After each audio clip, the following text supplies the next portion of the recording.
Hey guys, finally, Godzilla X Kong movie release ஆயிடுச்சு. இன்னைக்கு ஆரம்பிக்குது திருவிழா. ஸோ நம்ம இன்னைக்கு இந்த வீடியோவில் Godzilla X Kong மூவியோட ஃபுல் ரிவ்யூ தான் பார்க்க போகிறோம். This is reviewer, welcome to my YouTube channel.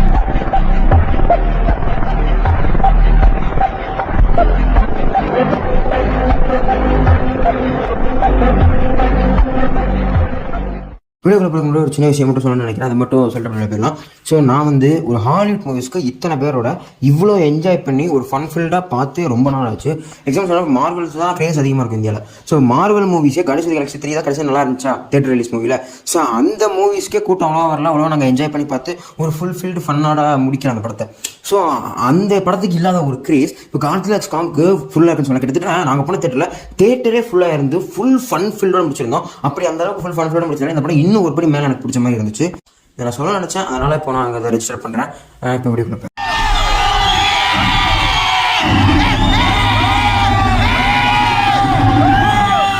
அந்த படத்தை ஸ்டார்ட் பண்ணும்போது நம்ம காங்கில இருந்து ஸ்டார்ட் பண்றாங்க. ஸோ காங் காட்டும்போது ஃபர்ஸ்ட் சீனா காங் ஒரு பெரிய கூட்டத்தை டிஃபீட் பண்ணுற மாதிரி காட்டியிருப்பாங்க. ஸோ அந்த இடத்துல காங்கோட பிரில்லியன்ஸ் காட்டியிருப்பாங்க. லைக் சொல்லணும்னா காங் எல்லாரும் ட்ராப் வச்சு பிடிச்சி அங்கே இருக்கிறவங்க எல்லாரையுமே கொல்லும், அப்புறம் சைடில் பேசும். அண்ட் அதோட கூட்டத்தெல்லாம் போய் பார்க்கும்போது அது சந்தோஷப்படும், நிறைய பேர் பார்த்து ஆச்சரியப்படும். அண்ட் ஸ்காட்டிங்லாம் பார்க்கும்போது புத்திசாலித்தனமாக ஏகப்பட்ட மூவ் பண்ணும். லைக் அந்த ட்ராப் வச்சு பிடிக்கிறது, நம்ம இந்த பக்கம் போனோம்னா இந்த பக்கம் அடிப்பா, நம்ம இந்த பக்கம் தப்பி குதிக்கலாம் அப்படிங்கிற மாதிரி தப்பிச்சு போகிறது. அண்ட் சீமோ நம்ம அந்த ஐஸ் விடும்போது அதுலேருந்து மெதுவாக தவிச்சு போகிறது. அண்ட் ஏன் நம்ம சூக்கோ இருக்க தெரியுமா, அதாவது குட்டி காங், சன் ஆஃப் காங், அந்த காங்கே அதுவே வேற லெவலில் யோசிச்சு நிறைய விஷயங்கள் செய்கிற மாதிரி கட்டிட்டு இருப்பாங்க. அண்ட் அதே மாதிரி அதுக்கடுத்து இந்த மாதிரி காங்கோட கேரக்டர் அவ்வளோ சூப்பராக எடிட் பண்ணியிருந்தாங்க. அதே சமயத்தில் இன்னொரு பாசிட்டிவ் பாயிண்ட் சொல்லணும்னா விஎஃப்எக்ஸ் வல்னரபிளான விஎஃப்எக்ஸ் சொல்லணும். கிட்டத்தட்ட நம்ம காங்கோட விஎஃப்எக்ஸாக இருக்கட்டும், காட்ஸோட விஎஃப்எக்ஸாக இருக்கட்டும், மாத்தரோட விஎஃப்எக்ஸாக இருக்கட்டும், அண்ட் இதுக்கு மேலே அந்த டைட்டன் சொல்லவில்லை. ஸோ நம்ம எதிர்பார்க்காத ஏகப்பட்ட டைட்டன்ஸ் இந்த படத்தில் இருக்குது. ஐ மீன் நம்ம டிவி ஸ்பாட்டில் ஏகப்பட்ட ஸ்பாயில் பண்ணியிருப்பாங்க. அதை தவிர்த்து அதுலேயே அவ்வளோ இருக்குது. அதை தவிர்த்து இன்னும் நிறைய டைட்டன்ஸ் உள்ள இருக்குது, புது டைட்டன்ஸ். அதோட விஎஃப்எக்ஸ் எல்லாமே பெட்டராக கொடுத்துருப்பாங்க. அதோட முக்கியமாக ஹாலோ எர்த் அப்படின்னு ஒரு விஷயத்தை புதுசாக நம்மளுக்கு இன்ட்ரோடியூஸ் பண்ணாங்க. ஸோ அது எந்த அளவுக்கு சூப்பராக விஎஃப்எக்ஸ் பண்ணி காண முடியுமோ அந்த அளவுக்கு சூப்பராக விஷுவல் ட்ரீட்டாக கொடுத்துருக்காங்க. அதே சமயத்தில் அந்த எர்த்தையுமே நல்லா எக்ஸ்பிளைன் பண்ணிருக்காங்க. இது நம்ம இந்த படத்தில் இந்த ஹாலோ எர்த் பூமிக்குள்ளே தான் இருக்குது அப்படிங்கிற மாதிரி சொல்கிறாங்க. இதை இன்னும் வர ப்ராஜெக்ட்ல தெளிவாக எக்ஸ்பிளைன் பண்ணுவாங்க சொல்லி நான் வெயிட் பண்ணுறேன். எனக்கு இப்பவுமே அது குழப்பமாக இருக்குது. இந்த படத்தில் பூமிக்குள்ள இருக்குது அப்படிங்கிற மாதிரி சொல்லியிருக்காங்க.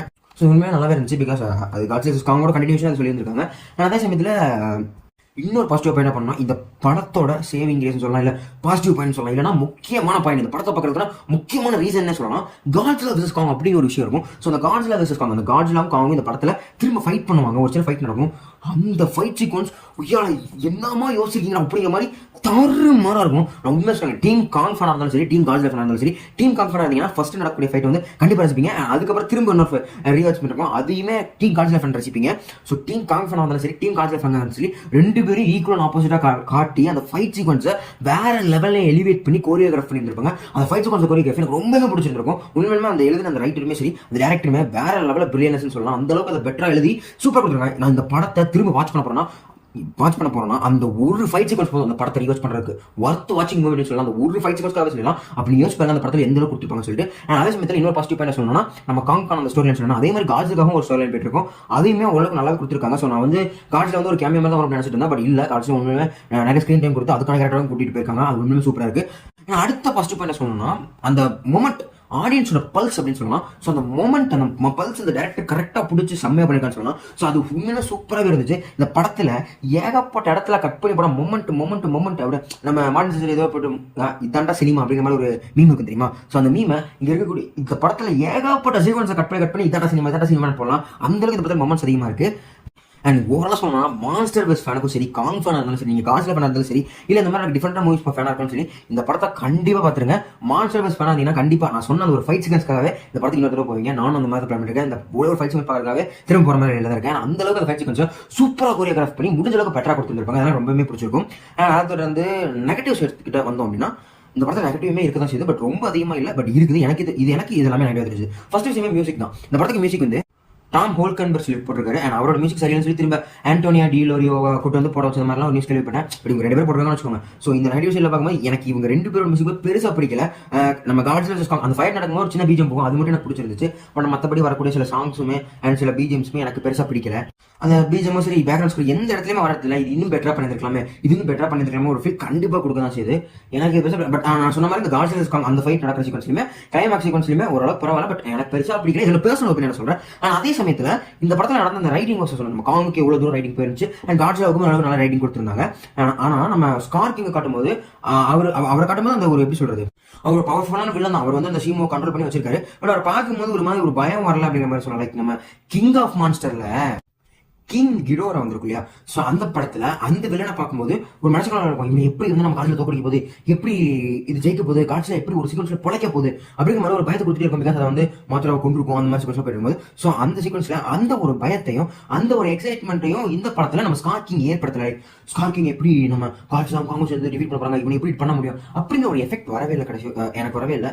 ஸோ இப்போ பார்த்தீங்கன்னா ஷீமு என்ன பண்ண போறாங்க அப்படின்னு ஒரு எக்ஸைட்மெண்ட் கண்டிப்பாக இருந்துச்சு. பிகாஸ் ஷீமு வேணும்னு நடிக்கல, அவங்க ஒரு கிறிஸ்டல் வச்சிருப்பாங்க, அந்த கிறிஸ்டல் வச்சு கண்ட்ரோல் பண்ணி அடிக்க வச்சிருப்பான். எஸ் எல்லாமே கரெக்ட் தான். ஆனால் அதே மாதிரி கடைசியிலுமே அந்த ஷீமோ இதாக மாதிரி கிடைச்சிருப்பாங்க. பட் ஸ்கார் கிங் வந்து அவனை கடைசியில் தான் டிஃபீட் பண்ணியிருந்தாலுமே கூட அந்த ஒரு மெனசிங்னஸ் இல்லைன்னு சொல்லலாம். யூ ஸ்கார் கிங் எவ்வளோ பயங்கரமான அப்படிங்கிற மாதிரி எனக்கு தோணல. பிகாஸ் அவன் வந்து காங்க டிஃபீட் பண்றதுக்கே கஷ்டப்படுவான். ஓரளவுக்கு மேலே காங்கே டிஃபீட் பண்றதுக்கு நம்ம ஷீமோ தான் கூப்பிட்டு விடுவான். பட் இருந்தாலும் காட்ஸிலாம் இப்போ வந்துட்டாருன்னு யோசிச்சு பாருங்க, ஸ்கார் கிங்கை தூக்கி போட்டு மிதிச்சு கொன்னே போட்டிருப்பாரு.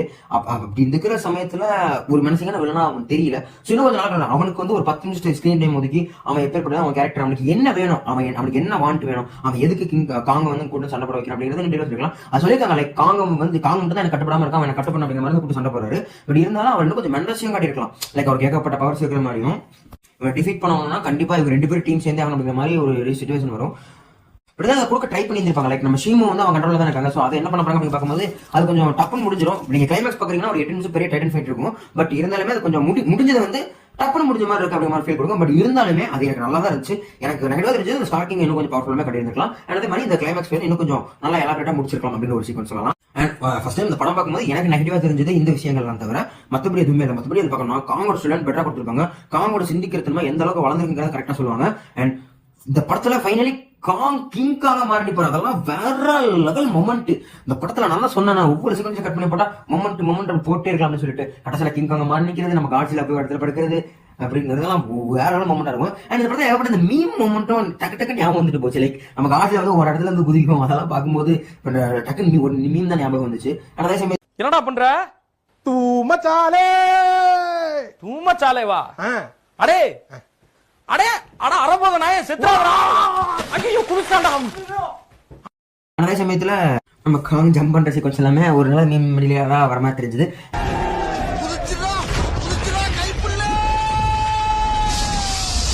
அந்த படத்துல நிறைய மவுண்ட் இருக்கும். கண்டிப்பா நீங்க ஒரு மான்ஸ்டர் ஃபேஸ் வேணா மிஸ் பண்ணக்கூடாத படமா தான் அமைஞ்சிருக்கு. அண்ட் இதை தொடர்ந்து ஏகப்பட்ட ப்ராசஸ் வரப்போ அதுக்கு எல்லாத்துக்குமே இந்த படத்துல எண்டிங்லேயே ஒவ்வொரு பில்டப் வச்சு தான் முடிச்சிருந்திருக்காங்க.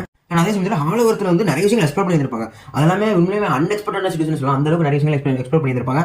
அதே சமயத்தில் அன்எக்ஸ்பெக்டடான விஷயம் இந்த படத்துல அதிகமா இருக்கும். ஸோ கண்டிப்பா இந்த படத்தை மிஸ் பண்ணாம கண்டிப்பா தியேட்டர்ல போய் பாருங்க. இந்த படம் பார்க்கும்போது எனக்கு ஒரே விஷயம் தோணுச்சு, என்னன்னா இந்த காட்ஸிலா எக்ஸ் காங் நியூ எம்பையர் டைட்டில் வச்சிருக்காங்க இல்லையா, அந்த டைட்டில் அப்படியே படத்துல வச்சிருப்பாங்க. ஒரு சீக்வன்ஸ்ல அதாவது காட்ஸிலாவும் காங்கும் சண்டை பண்ண முடியாது, அது வந்து மாத்திரா தடுக்கும். ஸோ அந்த காட்ஸிலா லெஃப்ட் சைடில் இருக்கும், காங் ரைட் சைடில் இருக்கும், நடுவில் மாத்திரா இருக்கும், மாத்திரா எக்ஸும்பு வந்து நிற்கும். So it's perfect for the title Godzilla X Kong அப்படிங்கிற மாதிரி அந்த டேரக்டர் அப்படியே விஷுவலாக வச்சிருக்காரோன்னு எனக்கு தோணுது. இது என்னோட ஒப்பீனியன் தான், உங்களோட ஒப்பீனியன் என்ன சொல்லிப்பாங்க. அதே மாதிரி வழக்கமாக சொல்றது தான், இந்த படத்தை பார்த்துட்டீங்கன்னா உங்களுக்கு ஒரு தாட்ஸ் இருக்கலாம். அதே மாதிரி சொல்லிட்டு இந்த வீடியோ நான் என்னோட ரிவ்யூ சொல்லியிருப்பேன், அதை பற்றி தாட்சி கமெண்ட் சொல்லியிருப்பாங்க. அதே சமயத்தில் இந்த படத்தை பார்க்காதவங்க ஒரு நல்ல தேட்டரில் அதுவும் கண்டிப்பாக 3Dல பாருங்க. பிகாஸ் இது ஒரு நல்ல விஷுவல் ட்ரீட். 3Dல கண்டிப்பாக மிஸ் பண்ணிடாதீங்க. கண்டிப்பாக 3Dல செக் பண்ணி பாருங்க, ஒரு நல்ல தேட்டர்லையும் செக் பண்ணி பாருங்க. That's my kind request. And இதே மாதிரி இன்னொரு இன்ட்ரெஸ்டிங்கான வீடியோ சந்திக்கிறேன். This is reviewer signing off. Tata by.